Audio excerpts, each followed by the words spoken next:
نکال کے اس طریقے سے نہیں، اس کو باعزت طریقے سے بٹا کے سمجھا کہ جو بھی نیشنل اور انٹرنیشنل قوانین ہے اس کے تحت ان کے ساتھ سلوک ہونا چاہیے. سے کم و بیش نصف صدی پہلے آئے ہیں، جن کی یہاں تیسری اور چوتھی نسل موجود ہے. سمجھ کے پگا رہے ہو، بیٹی جیل میں، والد پتہ نہیں کہاں پہ، بھائی کہاں پہ، اس کے دکانوں کی آپ لوٹ مار کریں اور آپ یہ سمجھیں گے کہ یہ پشتون خاموشی سے بیٹھ جائیں گے. ریفیوجیز کے لیے انٹرنیشنل قوانین بھی موجود ہے، نیشنل قوانین بھی موجود ہے. ہم نے کبھی یہ نہیں کہا ہے کہ انٹرنیشنل اور نیشنل قوانین سے ہٹ کے افغان بھائیوں کے ساتھ کوئی دوسرا سلوک ہو. ہم کہتے ہیں کہ نیشنل اور انٹرنیشنل قوانین کے تحت جو ان کے بیسک رائٹس ہیں اسی کے مطابق ان کے ساتھ رویہ اپنایا جائے. دوسری بات یہ ہے، ہم تو 79 میں جب افغان وار شروع، 78 میں افغان وار شروع ہوا، جب یہ لوگ اس کو غازی اور مجاہد کے القابات سے ان کو مہاجرین کہہ کر، اپنے آپ کو انصار کہہ کر بلا رہے تھے، ویلکم کر رہے تھے، وارم ویلکم کر رہے تھے، ہم اس وقت بھی کہتے رہے کہ خدا یہاں بھول چکے ہو. جس طرح کہا گیا پریس کانفرنس میں کہا گیا کہ جہاں کوئی بچہ پیدا ہوتا ہے، ہمارے یہاں کیا ہے، آپ کے امریکہ جیسے ملک جس کی ہر شخص دل میں آرزو رکھتا ہے کہ میں اس کا سٹیزن بن جاؤں، میں اس کا گرین کارڈ حاصل کر سکوں، وہاں پہ بھی جب کوئی جاتا ہے، اس کے یہاں کوئی بچہ پیدا ہوتا ہے تو ڈائریکٹلی وہ وہاں کا سٹیزن کا حقدار ٹھہرتا ہے. اسی طرح یورپ میں، ساری دنیا میں آپ کے یہاں تو ویسا ہی کچھ بھی نہیں. اگر وہ آج بھی جہاں نہیں رہے تو کدھر جائے؟ اس کے وہاں پہ جہاں کے تیسری چوتھی نسل میں نہ اس کو اپنی زمین کا پتہ ہے، نہ اس کو اپنے تحصیل کا پتہ ہے، نہ اس کو اپنے ضلع کا. بے شک آپ ان کے ساتھ جو مروجہ قوانین ہے، نیشنل انٹرنیشنل، اس کو اپناتے ہوئے باعزت طریقے سے، باپردہ طریقے سے، اس کی جائیدادوں پہ نظر رکھ کر نہیں، اس کے دکانوں کو لوٹ کر لے اور لوٹتے رہے. اور آج انہیں جس انداز سے بے دخل کیا جا رہا ہے وہ کسی بھی پشتون افغان کے لیے ناقابل قبول ہے، کیونکہ اقوام متحدہ کے مرضی و منشا کے بغیر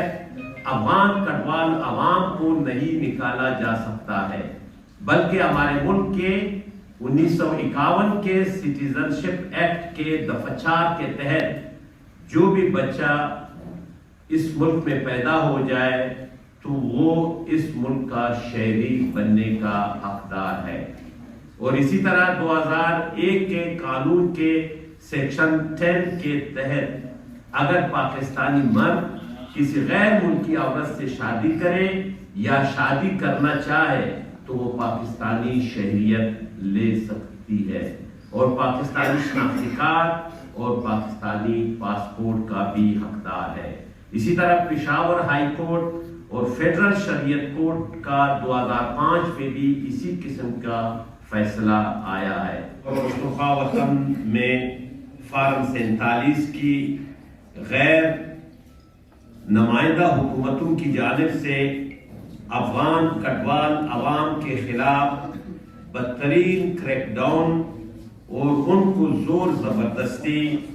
اور انتہائی توہین آمیز اور ناقابل برداشت غیر انسانی رویہ اپنانے اور جبری